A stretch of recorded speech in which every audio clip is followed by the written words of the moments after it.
welcome to my channel Science with Mosmi. Let's start our chapter. Today we are going to start NCERT textbook of science, class 8, chapter 16th, light, part 2. If you like the video, then please subscribe my channel, like and share it, and press the bell icon so that you can get the notification of the latest chapter uploaded by me. So let's start the second part of the chapter, light. So in our first chapter, in the introduction, we discussed that we realize the importance of light when we get dust on a black surface in a dark night. तो फिर जब अंधेरे में हम रात में road पर किसी काला वस्तु से टकरा जाते हैं और एक्सीडेंट हो जाता है, तब हमको लगता है कि काश यहाँ लाइट होता. तो ये तभी हमको पता चलता है कि हमारे पास आंखें तो है, पर देखने के लिए सिर्फ आंखें ही जरूरी नहीं, साथ साथ चाहिए हमें भरपूर लाइट. ठीक है, तो ये लाइट हमको मदद करता है चीज़ देखने के लिए. In the first part we discussed about what makes things visible, तो फिर और लॉज ऑफ रिफ्लेक्शन के बारे में अभी हम डिस्कस करने जा रहे हैं. इसी पार्ट में आगे के लिए हम डिस्कस करेंगे रेगुलर एंड डिफ्यूज रिफ्लेक्शन. फिर और आगे हैं कि reflected light can be re reflected again and also multiple images के बारे में. देन सनलाइट वाइट और कलर ये डिस्कस करेंगे, और हम डिस्कस करेंगे internal structure of our eyes और केयर ऑफ आवर आईज. ठीक है, ऐसे ऐसे हमारा जैसे ही हमारा आगे आगे चैप्टर बढ़ता जाएगा, ये सारे पॉइंट्स हमारा आता जाएगा. So let's discuss regular and diffuse reflection. ठीक है, तो ये रेगुलर और डिफ्यूज रिफ्लेक्शन होता क्या है, आइए चलते करते हैं activity 16.4. Imagine that parallel rays are incident on an irregular surface as shown in figure 16.6. अभी तक तो हमने ये दिखते आ रहे हैं कि लाइट गिरता है एक रेगुलर सरफेस के ऊपर. ठीक है, जैसे प्लेन मिरर के ऊपर गिरता है या फिर और किसी शाइनी सरफेस के ऊपर गिरता है. पर अभी हम देखने वाले हैं इरेगुलर सरफेस. तो इरेगुलर सरफेस कैसे होता है ये हम 16.6 में देखेंगे. देखिए, remember that the laws of reflection are valid at each point of the surface. तो ये प्रति रे ऑफ लाइट उसका प्रति सरफेस से रिफ्लेक्टेड होके जाता है. Use this laws to construct reflected rays at various points. Are they parallel to one another? You will find that these rays are reflected in different directions. अगर ये regular surface नहीं होगा, देखिए ये है एक इरेगुलर सरफेस. इरेगुलर हम इसे क्यों कहेंगे, क्योंकि इसका ये सरफेस इसे प्लेन नहीं है, बल्कि कैसा है, जिगजैग किसी भी मैनर में है. ठीक है, तो फिर इसे हम कहेंगे इरेगुलर सरफेस. अगर ये प्लेन होता ना, तो फिर ऐसे पूरा अगर ये प्लेन होता तो फिर इसे हम कहते हैं रेगुलर सरफेस. पर ऐसा ये नहीं है. यहाँ पर आप देखिए ये कैसे जिगजैग मैनर में टेढ़ा मेढ़ा होके है. ये हो गया हमारा irregular surface. When all the parallel rays reflected from a rough और irregular surface are not parallel, the reflection is known as diffused और इरेगुलर रिफ्लेक्शन. तो फिर जो वाला लाइट यहाँ पर आके गिरेगा, तो फिर इरेगुलर सरफेस में कैसे होगा, यहाँ पर ये आकर एक लाइट, तो फिर इसका सरफेस जो है यहाँ पर एक लाइट आकर गिरेगा, तो फिर ये हो गया हमारा इंसिडेंट लाइट. इसका सरफेस के हिसाब से उसका ही रिफ्लेक्शन होगा. ये इधर गिरेगा तो फिर इसका रिफ्लेक्शन इस तरफ होगा. ये अगर इधर गिरेगा तो इसका रिफ्लेक्शन कैसे होगा, इस तरफ होगा. तो फिर ऐसे ही होके जाएगा. क्या ये दोनों लाइट जैसा पैरेलल है, क्या ये दोनों लाइट भी ऐसा पैरेलल है, बिल्कुल नहीं है. तो ऐसे इरेगुलर सरफेस में ऐसे होता है, जो रिफ्लेक्शन भी टेढ़ा मेढ़ा होता है. तो ऐसे वाला को हम कहते हैं डिफ्यूज्ड और इरेगुलर रिफ्लेक्शन. तो इरेगुलर रिफ्लेक्शन क्या है, when all the parallel rays reflected from a rough और इरेगुलर सरफेस. इसमें दोष किसका है, गलती किसका है, गलती तो नहीं, हम कहेंगे कि कहाँ पर ये ऐसा, इसका का कारण क्या है, रफ और irregular surface are not parallel. तो फिर ऐसे में the reflection is known as diffused और irregular reflection. Remember that the diffuse reflection is not due to, ये बहुत ही इंपॉर्टेंट बात है, ये जो टेढ़ा मेढ़ा हो रहा है इनका रिफ्लेक्शन जो रे ऑफ रिफ्लेक्शन है वो पैरेलल नहीं है। क्यों नहीं है? It is not due to the failure of the laws of reflection. आप बोलेंगे अरे क्या रिफ्लेक्शन ऑफ लॉ यहाँ पर काम नहीं कर रहा है क्या? पर ऐसा नहीं है। It is caused by the irregularities of the reflecting surface like that of a cardboard। Cardboard का जैसे रेगुलर सरफेस होता है ऐसा नहीं होता है, यहाँ पर irregularities of the reflecting surface की वजह से ये ऐसे डिफ्यूज्ड रिफ्लेक्शन मिलता है। तो फिर अगर आपको पूछा जाए कि इरेगुलर सरफेस में आपको लॉज रिफ्लेक्टिंग लाइट्स कैसे मिलेगा, रिफ्लेक्टिंग रेज कैसे मिलेगा, तो फिर वो डिफ्यूज्ड ही होगा। डिफ्यूज, अब ऐसे आप कंफ्यूज वर्ड अच्छी तरह सुने हैं, यानी कि जो कि क्लियरली पैरेलल नहीं है, थोड़ा इधर उधर भाग रहे हैं, तो फिर उसको हम बोलेंगे डिफ्यूज्ड और इरेगुलर।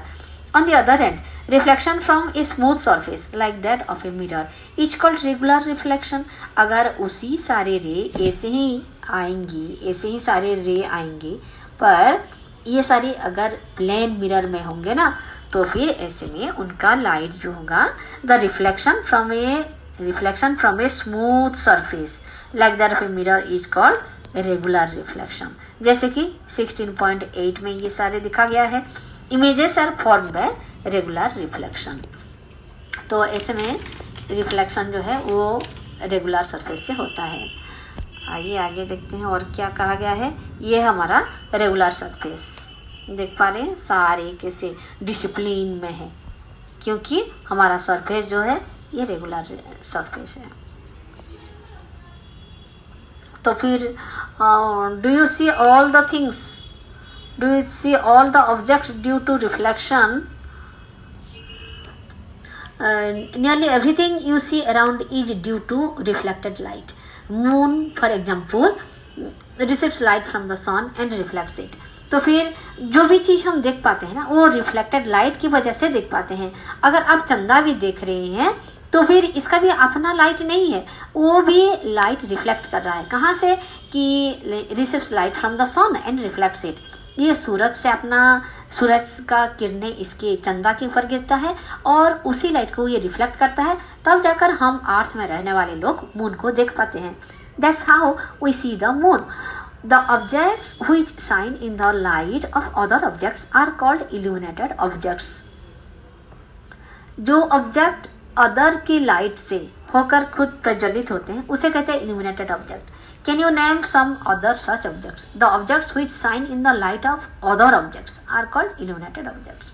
तो फिर दूसरे के लाइट लेकर वो फिर खुद दिखते हैं, वो हो गया illuminated object. There are other objects which give their own light, such as the sun, fire, flame, or a candle and an electric lamp. जैसे इलेक्ट्रिक लैम्प हुआ, सन और किसी मोमबत्ती भी आप जला रहे हैं, ये सब का अपना लाइट होता है।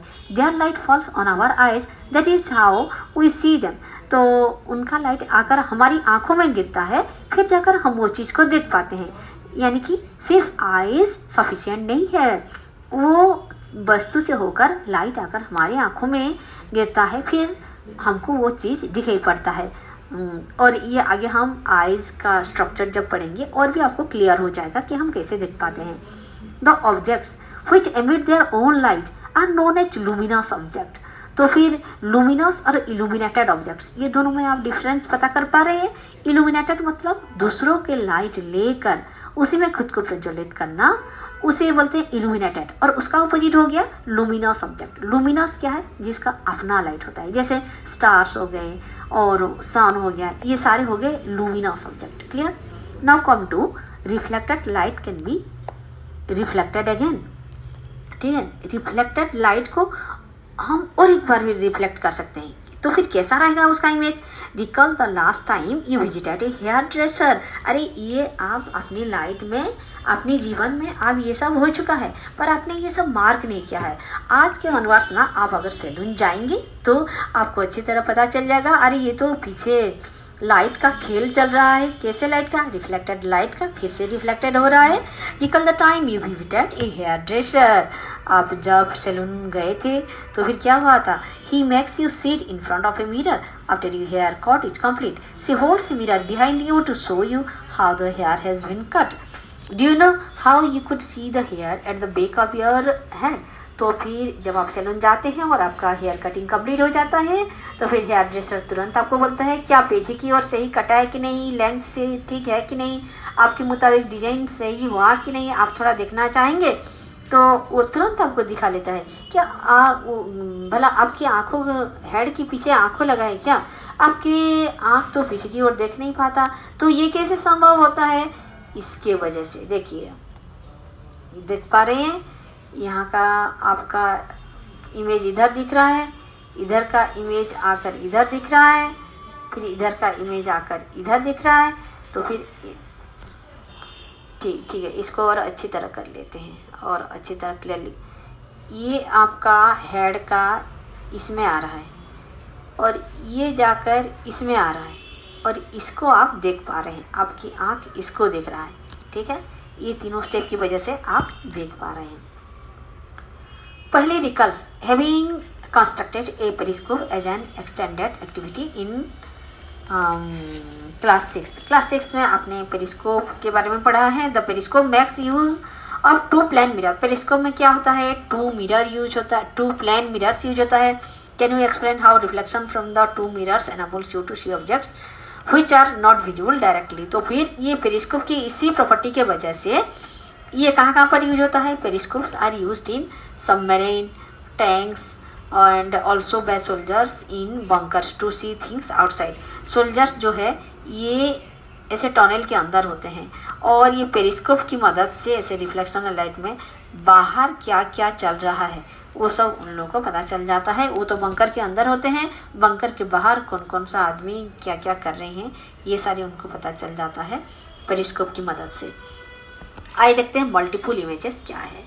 तो फिर you are aware that a plane mirror forms only a single image of an object. आपको पता है प्लेन मिरर में आपको एक सिंगल इमेज मिलेगा।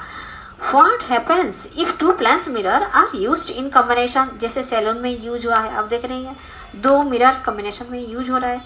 तो फिर ऐसे मल्टीपल इमेज और कहाँ पर हो पा रहा है कि when 2 plane mirrors are used in combination। ठीक है, ये भी हम करके देख लेते हैं कि 2 मल्टीपल मिरर अगर हम कॉम्बिनेशन में यूज करेंगे तो क्या होगा। ये हम करते हैं एक्टिविटी 16.5 में। Take 2 plane mirror, 2 plane mirror आपको लेना है। Set them at right angle to each other with their edges touching to hinge touching। तो दोनों की इस तरफ से रखिए, जैसे देखिए इसका एज और इसका एज दोनों टच कर रहे हैं और दोनों कैसे में है? राइट एंगल में है।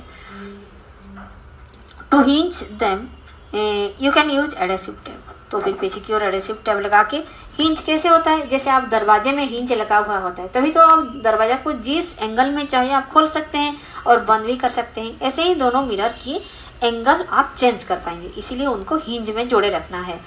तो आप टेम्पररी हिंज बना सकते हैं, उनके पीछे एडेसिव टैब लगा के। Place a coin in between the mirror. और यहाँ पर आपको रखा गया है एक मिरर, एक कॉइन। ये कॉइन आप देख पा रहे हैं। तो place a coin in between the mirror. How many images of the coin do you सी?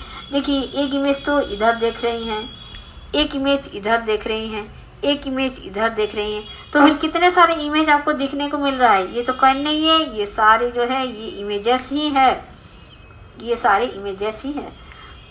तो एक ही कण का कितना कितना इमेजेस दिख रहा है? How many images? Now hinge the mirror using the adhesive tap at different angles, से 45 डिग्री, 60 डिग्री, 120 डिग्री, 180 डिग्री। ऐसे दोनों मिरर को हमने तो पहले 90 डिग्री में रखे थे, अभी आप उनका मिरर का एंगल चेंज कर सकते हैं। जैसे 45 डिग्री में रखिए, देखिए कितना इमेज दिखता है। 60 डिग्री, 120 डिग्री, 180 डिग्री में रख के देखिए और आपको नंबर्स ऑफ इमेजेस में चेंजेस आएगा। प्लस सम ऑब्जेक्ट से कैंडल इन बिटवीन देम। ऐसे सिर्फ वो कॉइन ही नहीं, आप उसके जगह कैंडल भी रख सकते हैं और कुछ चीज़ भी आप रख सकते हैं। Note down the number of images of the object in each case. Different angle के लिए different angle images, numbers of images होगा। Finally set the 2 mirrors parallel to each other. और अगर आप दोनों मिरर को पैरेलली भी रख सकते हैं। Find out how many images of a candle flashed between them are formed. ऐसे में तो आपको कितने सारे इमेजेस मिलेगा वो पता भी नहीं। तो images in plane mirror parallel to each other, अगर ऐसे आमने सामने रखेंगे तो फिर क्या हाल होगा। Can you now explain how you can see the back of your head at the hairdresser shop? अभी आपको पता चल गया, जब आमने सामने मिरर रहा तो आप कैसे हेयर ड्रेसर में आपका बैक ऑफ योर हेड देख पाते हैं.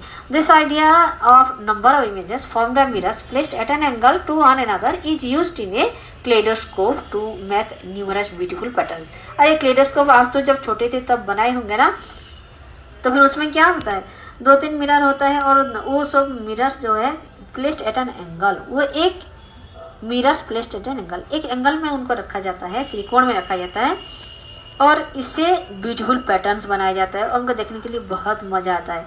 एक पैटर्न दूसरे के साथ मैच नहीं करता है और तरह तरह की इनोवेटिव इमेजेस आता है ना, पैटर्न्स बनता है. You can also make a kaleidoscope yourself. ये क्लेडोस्कोप है, बहुत मज़ेदार चीज़ है, ये आप खुद भी घर में बना सकते हैं. चलिए देखते हैं ये कैसे बनाते हैं. To make a kaleidoscope in 16.6 activity में.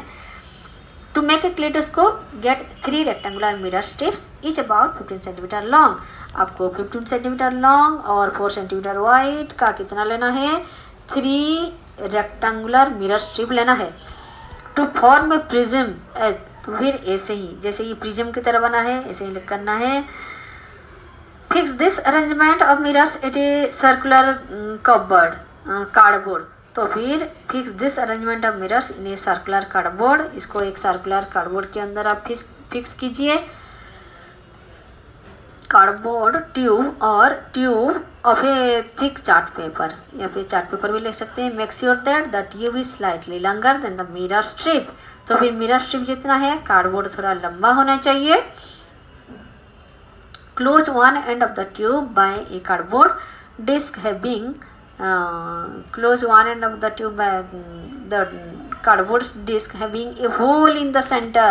इसमें देख पा रहे हैं एक होल है, ये एक होल है ना, तो फिर ऐसे ही एक होल करना है through which you can see. तो फिर होल रहेगा तभी ना आप देख पाओगे. You make the disc durable. To make the disc durable paste a piece of transparent plastic sheet under the cardboard. तो फिर उसको और भी टिकाऊ बनाने के लिए paste a piece of transparent plastic sheet under the cardboard. आप एक प्लास्टिक शीट भी पेस्ट कर सकते हैं और इसी हिसाब से आप अपना क्लेडोस्कोप बना सकते हैं. Disc at the other end. तो फिर ये ऐसे ही बनेगा. अदर एंड में touching the mirrors fix a circular plane glass plate. Place on this glass plate several small pieces of colored glass, broken pieces of colored bangles. हम क्या करते हैं, हमारे क्लेडोस्कोप बन जाने के बाद अंदर कुछ ब्रोकन पीसेस ऑफ ग्लास रख लेते हैं. ब्रोकन पीसेस कहाँ से आएगा, हमारे बैंगल्स टूटा फूटा मम्मी का पड़ा हुआ होता है ना, उसी को हम भर लेते हैं और वो सारे जो ब्रोकन पीसेस है एंगल्स में रहते हैं और उसका रिफ्लेक्शन जब आता है तो बढ़िया सा अंदर एक पैटर्न हमको दिखाई पड़ता है. Close this and of the tube bye a ground glass plate. allow enough space for the color pieces to move around. आप वो जो पीसेस लेंगे वो ज़्यादा बड़ा नहीं लेंगे, छोटा छोटा लेंगे ताकि वो अंदर अच्छी तरह घूम फिर पाए. Your kaleidoscope is ready. When you peep through the hole, you will be able to see a variety of patterns in the tube. अगर आप इस होल के थ्रू से अगर देखेंगे तो बहुत सारे पैटर्न्स आपको मिलेगा.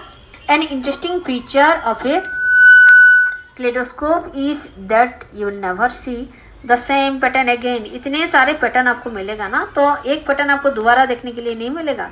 Designers of wallpapers and fabrics and artists often use kaleidoscope to get ideas for new patterns. To make your toy attractive, you can wrap the kaleidoscope in a colored paper. अगर आप चाहते हैं आपकी kaleidoscope बहुत ही सुंदर दिखे, आप इसको colored paper से भी रैप कर सकते हैं. और ये जो आर्टिस्ट लोग होते हैं वॉलपेपर और फैब्रिक्स का जो पैटर्न बनाते हैं, ये क्लेडोस्कोप का आइडिया ही तो लेते हैं और नया नया डिजाइन्स बनाते हैं. आगे हम चलिए देखते हैं. हमारा 16.6 तो ख़त्म हो गया.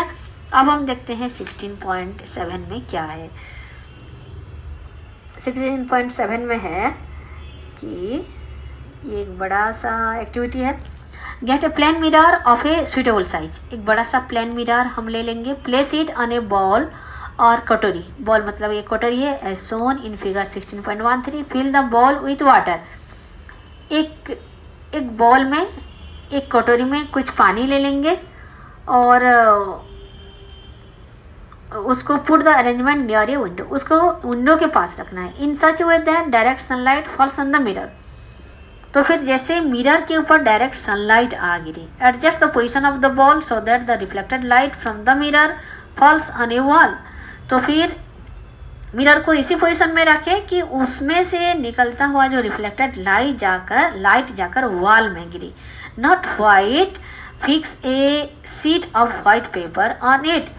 तो फिर वॉल अगर सफ़ेद नहीं है तो फिर जहाँ पर उसका रिफ्लेक्शन गिर रहा है, किसका, मिरर का जो रिफ्लेक्शन गिर रहा है, तो फिर वहाँ पर आप एक वाइट पेपर भी तो चिपका सकते हैं।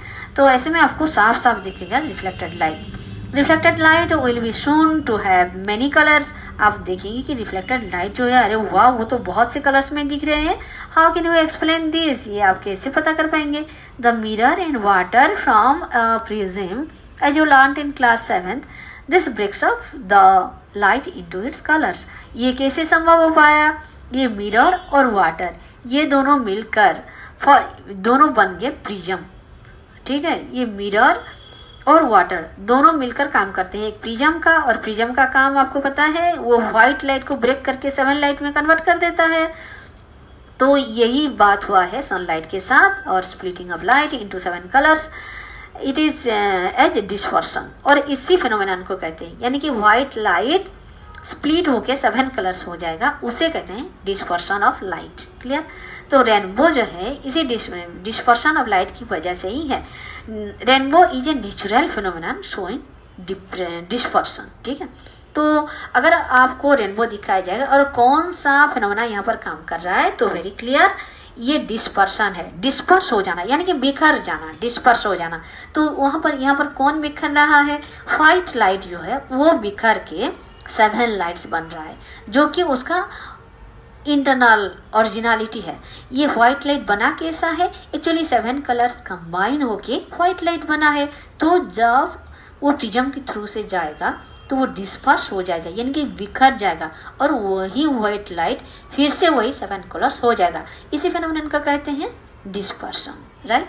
आइए 16.6 sunlight, white or colored. In class 7th you learned that the sunlight is referred to as white light. आपने पढ़ा है, वो न्यूटन्स डिस्क था ना, न्यूटन्स डिस्क में ये सारे हम भी करके देखे थे क्लास 7th में, चैप्टर 15 था वो। तो you learned that sunlight is referred to as white light. sunlight को white माना जाता है। You also learned that it consists of 7 colors. तो फिर ये sunlight में होता है 7 colors. Here is another activity showing that sunlight consists of several colors. तो हमने एक्टिविटी 16.7 किए और ये हमको पता चल गया what is inside our eyes. अब हम पढ़ने जा रहे हैं हमारी आंखों के अंदर क्या है, यानी कि हम जो इतने सारे वस्तु देख पा रहे हैं, आंखें तो दिखता है बहुत छोटा, पर इसी छोटे छोटे आंखों में हम देख लेते हैं इतनी बड़ी दुनिया। तो फिर ऐसे छोटे आंखों में पड़ा इतना बड़ा दुनिया कैसे हम देख पाते हैं, आखिर इस आंखों के अंदर है क्या, तो फिर ये हम डिटेल में जानते हैं। चलिए आगे पढ़ते हैं। We see things only when light coming from them enters our eyes. हम चीज़ों को तभी देख पाते हैं जब किसी चीज़ से लाइट आके हमारी आंखों में घुसता है। तो फिर आंखों के अंदर क्या क्या होता है, चलिए एक दरवाज़ा खोलते हैं, आंखों का अंदर घुसते हैं हम कि इस आंखों में आखिर ये पर्दे के पीछे क्या है। Eye is one of our most important sense organs. इसमें हमको कई सारे 4-5 न्यू टर्म्स आएंगे, जिसको आपको उनका नाम विथ स्पेलिंग और उनका पोजीशन और काम, ये सारी चीज़ आपको बहुत ध्यान से सुनना है। अभी जो टॉपिक हम कवर करने जा रहे हैं ये हमको ज़िंदगी के पॉइंट ऑफ व्यू से या फिर एग्जामिनेशन पॉइंट ऑफ व्यू से बहुत ही इम्पोर्टेंट है। इसमें बहुत सारे न्यू टर्म्स आएंगे, आपको जानना है उनका पोजीशन और फंक्शन। ठीक है, वो सारे टर्म्स कहाँ पाए जाएंगे और उनका काम क्या है, और वो सारे टर्म्स का स्पेलिंग भी आपको याद रखना है। ठीक है, तो be careful, be attentive and be serious. We see things only when light coming from them enters our eyes. Eye is one of the most important sensor gun. सारी सेंसर गन में से आई बहुत इंपॉर्टेंट है। It is therefore important to understand the structure and working. तो उसका structure and working एक अच्छी तरह समझ लेते हैं। The eye has a roughly spherical shape. बाहर से हम जैसे देखते हैं उसका एक गोलाकार रफली गोलाकार आकार हमको दिखता है। The outer coat of the eye is white. हम सब जानते हैं बाहर से आँखें जो साइड में है वो कैसे दिखता है, वाइट दिखता है। It is tough so that it can protect the interior of the eye from accident. ये जो वाइट पार्ट है ये बहुत स्ट्रॉन्ग होता है, यानी कि बहुत स्ट्रॉन्ग होता है। ये अंदर की जो पार्ट है वो बहुत सॉफ्ट होता है और उसको प्रोटेक्ट करके रखता है, यानी कि ये हमारी गार्ड की तरह काम करता है। गार्ड क्या करता है, अंदर की वस्तुओं का प्रोटेक्शन देता है। सो उसको तो टॉ बनना ही है, स्ट्रॉन्ग बनना ही है, सो that it can protect the interior part of the eye from accident. अगर कुछ चोट लग जाए तो अंदर की पार्ट को ये बचा के रखता है। तो फिर इसी पार्ट का नाम क्या है, दिखने में तो ये ट्रांसपेरेंट है और front part of the eyes है, इसे कहते हैं cornea. The first term you must know it, that it is transparent, it is in the front part and it is called cornea. Okay, it is tall so that it can protect the internal part. Okay, its name is cornea. देखिए ABCD में से C पहले आता है ना, बाकी सारे terms जो है उससे तुलना में C पहले आता है, तो फिर आप ये याद करेंगे, या फिर आप क से याद करेंगे तो क पहले, आप C से याद कीजिए तो फिर C पहले आता है, इसलिए कॉर्निया वाला जो टर्म है, ये सी वाला टर्म है, ये पहले आएगा। With this we complete the second part of the chapter. If you like the video, then please subscribe my channel, press the bell icon so that you can get the latest chapter uploaded by me. Thank you.